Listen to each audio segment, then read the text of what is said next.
Guys গ্রামে আসার পর সরষে ভাঙলাম। আর ভাঙ্গার শুরুটা স্টার্ট হচ্ছে যে প্রথমত অবস্থায় আপনার এখানে দিবে, এখানে দেওয়ার পর দেন তার মেশিনে স্টার্ট দেবে, তারপর হচ্ছে সরষা বাইরে হবে আর সরিষার ওই পাশে বাইরে হবে।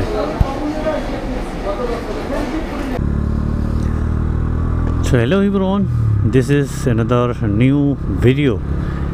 আজকে পরিচয় করে দেব আমাদের এই ফুলবাড়ির যে শহরটা।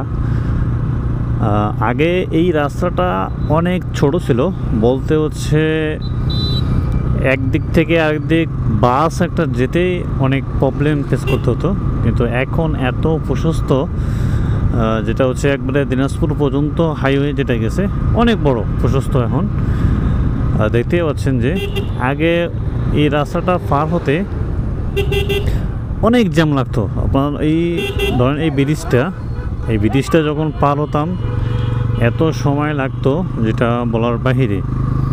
এই ব্রিজটা এখন বড়, আগে একটা ছোট্ট ব্রিজ ছিল যেটা হচ্ছে ওই পাশের ব্রিজটা ছিল। একদিক থেকে একটা গাড়ি গেলে পরের দিক থেকে আসতে একটা মানে গাড়িটা দাঁড় করা হতো। এখন হচ্ছে সেরকম কোনো ফ্যাসিলিটি নাই। এখন এটা বানানোর পর অনেক ভালো হয়েছে। এই দেখছেন মানে কত সুন্দর একটা পরিবেশ। আগে একটু ছোট রাস্তা ছিল, এই জন্য আর কি অনেক বড় আর কি সমস্যা ফেস করতে হতো। রাস্তা প্রশস্ত হওয়ার কারণে হচ্ছে যে যানবাহন মানে চাপ যেরকম সেরকম হচ্ছে, সুবিধাটা হচ্ছে যে মানে ইজিলি সবখানে যানবাহন যাওয়া যায়। তো এখন আমি ঢুকবো হচ্ছে যে একবারে মেইন যেটা দোকান, যে শোরুমগুলো থাকে, এই হচ্ছে শোরুম।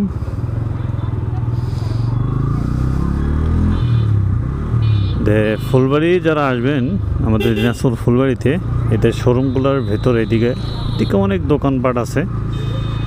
আপনাদের যা দরকার সেটাই কিনতে পারবেন। আর বাসায় আসার পর আমার একটা কাজ দিল, দাঁড়ান কাজটা আপনাদেরকে দেখাবো, দেন আগে যাই। আগে দেখতে পাচ্ছেন অনেক দোকান, ব্যাগের দোকান, কাপড়ের দোকান, যেটা লাগে ভালো উন্নত হয়েছে। এটা বড় বড় এগুলো শোরুম বাইরে হয়েছে, মানে নতুন নতুন শোরুম তৈরি হচ্ছে কাপড় কেনা।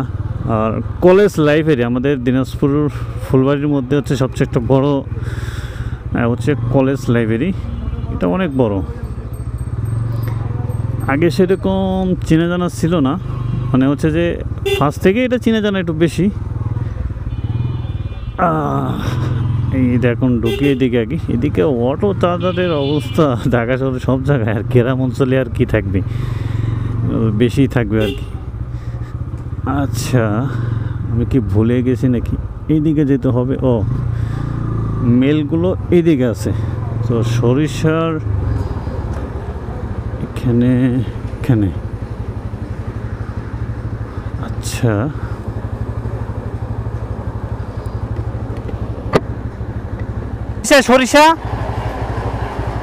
সরিষা ভাঙা যাবে?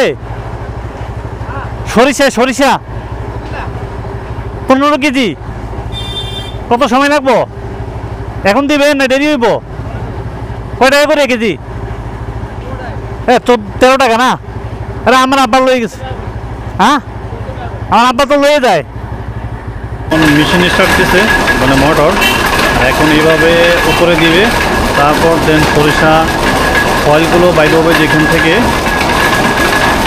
কয়েলগুলো বাইরে হবে হচ্ছে যে পাশের সামনের দিক দিয়ে কয়েল বাইরে হবে, এটা হচ্ছে এই দিক থেকে বাইরে হবে, আর ওদিক থেকে হচ্ছে সরিষা হবে। দেখেন আস্তে আস্তে কয়েল বাইরে হচ্ছে, তেল ওই দিক দিয়ে বাইরে হবে পরে। দেখেন তো এটা অনেক কয়েকবার দিবে, তারপর এই পাশ দিয়ে আর কি সরিষা তেল বাইরে হবে আর কি। তো এইভাবে আর কি করে গ্রামে আসার পর আর কি এটা দেখতেছি আর কি। আম্মায় বললো করে নিয়ে আসলাম, ভালো আপনাদের যাদের আছে। আর সরিষার তেল ওই বাড়িতে বাড়িতেছে টুকটুক করে পরে। আমি যতটুকু আপনাদেরকে দেখাতে পারি, ওই পাশ থেকে সরিষা পড়তেছে 3 বার থেকে দিতে লাগে। 3 বার দিলে তারপর হচ্ছে আপনার সরিষাটা ভালোভাবে বনে তেল বাইরে। আর তেলটা যখন বাইরে হবে, তেলটার কালারটা হচ্ছে এই রেড কালার, তেল ওখান থেকে পড়তেছে। মানে আর কি 3বার করে দিতে হবে, তাহলে আপনার ফ্রেশ হবে আর কি। 3বার থেকে 4বার যতক্ষণ দেওয়া, মানে তেল যতক্ষণ বাইর হয় ততক্ষণ আর কি দিতে হবে। এটা বিয়াস অলরেডি শেষ, এখানে প্রায় 4-5 বার দিতে হয়, মানে 5-6 বার। তো এখন এগুলো বাসায় নিয়ে যাবো, দেন বাসায় হচ্ছে গরু খাওয়ার জন্য খুব ভালো। সেও গাইস ভাঙানো শেষ, তেল প্রায় 15 এর হয়েছে প্রায় 7-6 লিটার। সো এখানে নিল 14 টাকা করে কেজি আর কি।